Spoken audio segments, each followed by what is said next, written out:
आरती सविता के घर से बाहर निकल चुकी थी और बाहर अंधेरी रात थी। उसे समझ नहीं आ रहा था कि वह क्या करे और कहाँ जाए। सामने उसे हॉस्पिटल दिखाई दिया। वह सोचने लगी कि सविता किस हाल में होगी, उस पर क्या बीत रही होगी। लेकिन तभी उसके हाथ में सूटकेस का ध्यान आया और करण का घिनौना चेहरा उसकी आंखों के सामने आ गया। आरती ने सोचा, सविता कभी भी मेरी बात का विश्वास नहीं करेगी। करण अपनी इज्जत बचाने के लिए मुझ पर कुछ भी इल्जाम लगा देगा और मेरे पास उसे गलत साबित करने का कोई सबूत नहीं है। सविता जैसी अच्छी सहेली को खोने का डर आरती को था, लेकिन वह इस सब में दोबारा नहीं फंसना चाहती थी। उसे अब नफरत हो गई थी, खासकर करण से। यही सब सोचकर उसके कदम रुक गए और वह दूसरी दिशा में मुड़ गई। उसके पास कुछ पैसे थे और एक अच्छी खासी रकम बैंक में भी थी। उसने अपना फोन निकाला और एक अच्छे होटल के लिए कैब बुक कर ली। कुछ ही देर में कैब आ गई और वह होटल पहुंच गई। होटल में चेक इन करने के बाद उसने रिसेप्शन पर हिदायत दी कि कोई भी उसके बारे में पूछे तो उसकी पहचान गुप्त रखी जाए। अपने कमरे में पहुंचकर आरती बेड पर बैठकर बहुत देर तक रोती रही। उसे अपनी जिंदगी में अब बस अंधेरा ही नजर आ रहा था। वह सोचने लगी कि आखिर जीने की कोई वजह भी है या नहीं उसके पास। अब कौन है? बहुत देर तक यही सब विचार करती रही, लेकिन आत्महत्या करने की हिम्मत उसमें नहीं थी। उसकी घुटन, घबराहट और अंदर की तकलीफ ने उसे बुरी तरह धक्का दिया था। वह बेड पर लेट गई और धीरे धीरे उसे नींद आ गई। आरती उठी तो सिर में बहुत तेज दर्द हो रहा था। उसने कल से कुछ खाया भी नहीं था। उसने फोन पर नाश्ता ऑर्डर किया और नहाने चली गई। कुछ देर बाद वह तैयार हो गई, लेकिन अब उसे चिंता होने लगी थी। होटल में कब तक रह सकते हैं और आगे जीवन में क्या करना है। यही सब सोचते सोचते शाम हो गई। खाना ऑर्डर किया, लेकिन वह भी उसने खाया नहीं। बेड पर बैठे बैठे उसके मन में हजारों सवाल उठ रहे थे। एक बार मन किया कि जाकर सविता से मिल ले, लेकिन वह किस मुंह से उससे बात करेगी? क्या वह करण पर इल्जाम लगा सकेगी? अगर सविता ने उल्टा उसे ही दोषी ठहरा दिया तो आरती सह नहीं पाएगी। इसलिए उसने फैसला किया कि अब सविता से कोई संपर्क नहीं करेगी।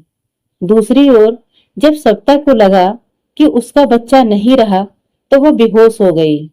बहुत मुश्किल से उसे होश में लाया गया। होश में आने के बाद वह रोने लगी। सविता ने नर्स से पूछा, जरा आरती को भेज देना, वह दिखाई नहीं दी। नर्स ने बोला, जी वो तो आज हॉस्पिटल आई ही नहीं। यह सुनकर आरती को कुछ समझ नहीं आया। इतनी बड़ी बात हो गई और आरती का कुछ अता पता नहीं है। ऐसा कैसे हो सकता है? इस मुसीबत में मुझे अकेला छोड़कर वह कहाँ जा सकती है? सविता ने तुरंत करण को फोन किया। करण, आरती कहाँ है? सविता की बात सुनकर करण घबरा गया, लेकिन अपने आप को संभालते हुए बोला, सविता, आरती घर पर होगी, तुम चिंता मत करो, तुम बस आराम करो, मैं देखता हूँ। सविता को किसी तरह टालकर करण ने फिलहाल चैन की सांस ली। सविता अपने बच्चे के बारे में सोचकर बहुत परेशान हो रही थी। करण उसके पास बैठा था। वह करण से लिपटकर रो रही थी और बार बार आरती के बारे में पूछ रही थी, लेकिन करण के पास इस सब का कोई जवाब नहीं था। शाम होने को आई थी। सविता को पता था कि आरती उसके लिए खाना बनाकर लाएगी। हर दिन वह उसे अपने हाथों से खाना खिलाती थी, लेकिन रात तक इंतजार करने के बाद भी आरती नहीं आई तो सविता को कुछ शक हुआ। सविता ने वार्ड बॉय को घर भेजा आरती को बुलाने के लिए, लेकिन उसने आकर बताया कि घर पर तो ताला लगा हुआ है। सविता ने उसी वार्ड बॉय से करण को बुलाने के लिए कहा। करण के आने पर सविता ने उससे पूछा, तुमने तो कहा था आरती घर पर है, लेकिन वहां तो ताला लगा हुआ है। करण ने सफाई देते हुए कहा, हाँ सविता, मैं दोपहर को घर गया था आरती को देखने, लेकिन वहां के चौकीदार ने बताया कि आरती कहीं चली गई है और चाबी उसे दे गई है। करण ने बहुत सफाई से झूठ बोल दिया। करण बोला, तुम चिंता मत करो, मैं पता करवाता हूँ कि वह कहाँ गई है। सविता बहुत परेशान और दुखी थी। एक तो उसके साथ इतना बड़ा हादसा हो गया और उसकी सहेली का कुछ पता नहीं चल रहा। वह रात भर सोचती रही। सुबह वह हॉस्पिटल से करण के साथ घर आ गई। घर में सब कुछ वैसे ही पड़ा था। वह आरती के कमरे में गई। वहां उसने देखा कि आरती का सामान नहीं था। सूटकेस से लेकर कपड़े तक सब गायब थे। इसका मतलब आरती घर छोड़कर चली गई। सविता ने करण से पूछा, करण सच सच बताओ, मेरे जाने के बाद इस घर में क्या हुआ था? यह सुनकर करण सकपका गया, लेकिन उसने झूठ बोला। सविता, मैं तो हॉस्पिटल में था, मुझे कुछ नहीं पता कि क्या हुआ। तुम्हें मुझ पर विश्वास नहीं है? सविता सिर पकड़कर वहीं बेड पर बैठ गई। ना जाने आरती किस हाल में होगी। कहीं जाना था तो मुझे बता कर तो जाती। उसे आरती पर तरस भी आ रहा था और गुस्सा भी। इधर आरती के मन में विचार आया कि क्यों न जिंदगी को नए सिरे से शुरू किया जाए। आरती सोचती है कि मुझे सबसे पहले नौकरी ढूंढनी होगी। इसके लिए सुबोध से बात करती हूँ, वह किसी नौकरी में मदद कर सके।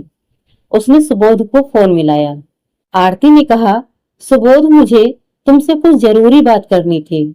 सुबोध उसकी आवाज सुनकर बहुत खुश हुआ और बोला, आरती, मैं तुम्हारी किसी भी तरह की मदद कर सकता हूँ, बताओ क्या बात है। आरती ने कहा, सुबोध, मुझे नौकरी चाहिए। मैंने सविता का घर और हॉस्पिटल दोनों छोड़ दिए हैं। हाल में एक होटल में रह रही हूँ, लेकिन यह बात किसी को मत बताना और न ही इसका कारण पूछना। क्या तुम मेरी मदद कर सकते हो? सुबोध ने कहा, चिंता मत करो आरती, मैं कल ही अपने हॉस्पिटल में बात करता हूँ। अगर वहां नहीं बना तो मेरी कई हॉस्पिटल में जान पहचान है, कहीं ना कहीं तुम्हारी नौकरी लग जाएगी। आरती ने कहा, सुबोध, मेरे पास केवल अनुभव है, लेकिन कोई डिग्री या सर्टिफिकेट नहीं है। क्या यह समस्या तो नहीं होगी? सुबोध ने भरोसा दिलाते हुए कहा, कोई चिंता मत करो, मैं पूरी कोशिश करूंगा। बस एक दिन का समय दो। अगर पैसों की जरूरत हो तो बताओ। कहा, पैसों की कोई समस्या नहीं है, बस इस बात का ख्याल रखना कि कोई और इसे न जाने। सुबोध ने उसे आश्वासन दिया कि वह इस बात को गुप्त रखेगा।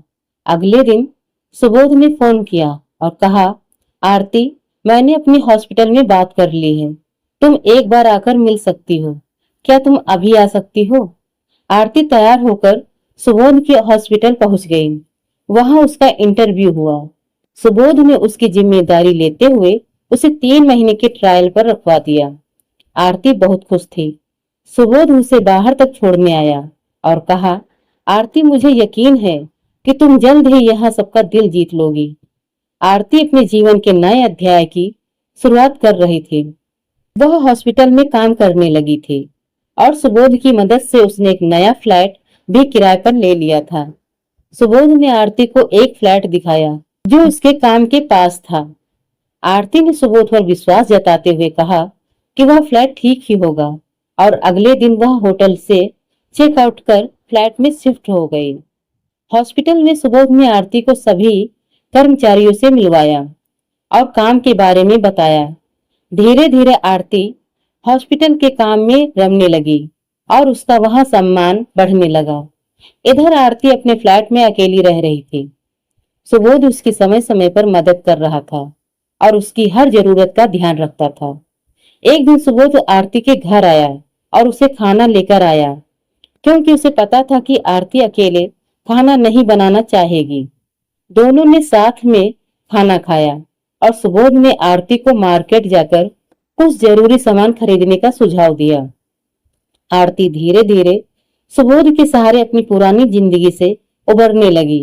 हालांकि उसने अब तक अपने अतीत को पूरी तरह से पीछे नहीं छोड़ा था। उसे हर व्यक्ति में एक संदेह का भाव होता था और उसे किसी पर भी विश्वास करना मुश्किल हो गया था। लेकिन समय के साथ सुबोध के साथ उसकी दोस्ती गहरी होती गई और वह अपनी पुरानी परेशानियों को भुलाकर नए जीवन की ओर कदम बढ़ाने लगी। आरती को एहसास हुआ कि सुबोध कितना अच्छा इंसान है। मेरी वजह से इसकी नौकरी चली गई, फिर भी यह मेरी कितनी मदद कर रहा है। लेकिन अब किसी पर विश्वास करना उसके लिए असंभव हो चुका था। उसे हर आदमी में एक जानवर नजर आता था। इसी तरह समय बीतने लगा। सुबोध समय समय पर आरती की मदद करता रहता था। आरती भी अब अपनी पिछली जिंदगी भूलकर आगे बढ़ चुकी थी। वह सुबोध से बेझिझक किसी भी काम के लिए बोल देती थी और सुबोध उसके बताए हुए काम को बहुत अच्छे से करता था। आरती धीरे धीरे यह भी भूल गई थी कि सविता भी इसी शहर में रह रही है। शेष आगे।